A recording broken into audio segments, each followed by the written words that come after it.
right, fire it up. What we got? This is from AP, the AP.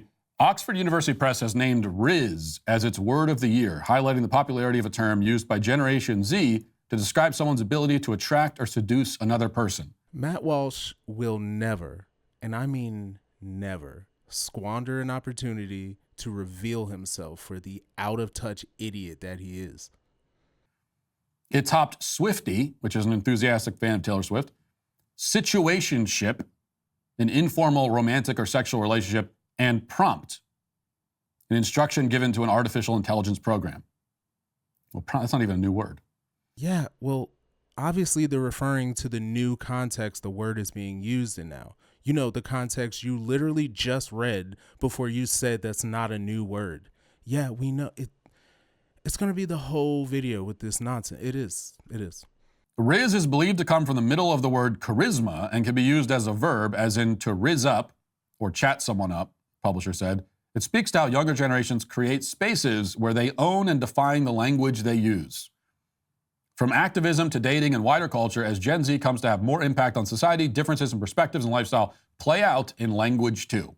And right here is the key to this imaginary problem that Matt Walsh is about to whine about. These are words or meanings of words from a new generation of people, which I would bet is where most new words come from. Every generation has ushered in new terms in their definitions for various reasons, cultural or otherwise, while the generations before them tend to cling to the language of their formative years. I'm sure boomer culture created words like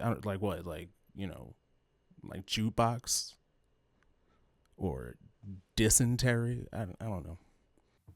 Now, I'm only reading this because it highlights kind of this weird aspect of modern society, which is that our vocabularies are shrinking. Like the average vocabulary now is like 10 words. Okay, it's just 10 words and grunts and pictures. Yeah, I'm sure you would know, Matt, considering that bumbling description that just fell out of your head. And so the vocabulary is shrinking, and yet we're inventing new words every year. So there's never been more words invented, and also there's never been fewer words known or used. Source. Trust me, bro. Trust my beard, bro. You see this plaid shirt? Huh? You see this chopped wood in the background? You could always trust a bearded man with chopped wood on a bookshelf. Like, what are you talking about? Like, first of all, how are you determining the amount of words people know and or use? Like, surely the amount of words known and the amount of words used are a different amount. I mean, I know the word indubitably, but it never pops up in conversation. Also, our vocabularies are shrinking as opposed to when? 10 years ago? 50 years ago? 100 years ago? Have you considered the varying access to education throughout that vague time period you're talking about? Are you speaking solely about Americans? Conservatives really just say anything.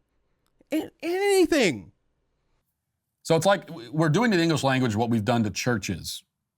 You know, they go into old churches that used to be ornate and beautiful, and they intentionally make them crude and ugly. Or with modern art, people used to sculpt gorgeous, impressive figures out of stone or wood, and now they just plop a wood block down, and they call that art. In fact, I saw someone post a minimalist. They said it was a minimalist minimalist. Oh, you all right there, bro? Went past your 10-word capacity, didn't you? Like a minimalist artistic nativity set that was on sale somewhere, and it's just blocks of wood instead of Jesus, Mary, Joseph, and the shepherds and wise men and everything. It's just the blocks of wood. So like the wood that they in the past they would have like carved into figures. Now it's just the wood. It's just the block. Oh my God, where is this going? So?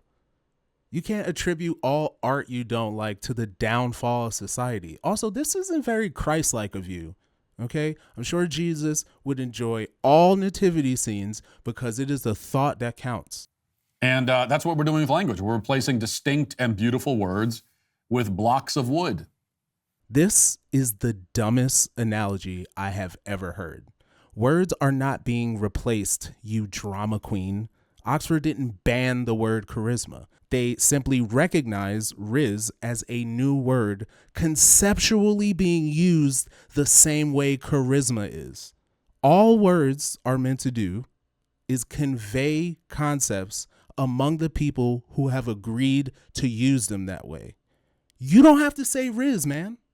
You don't have to say anything. In fact, I think we would all prefer that.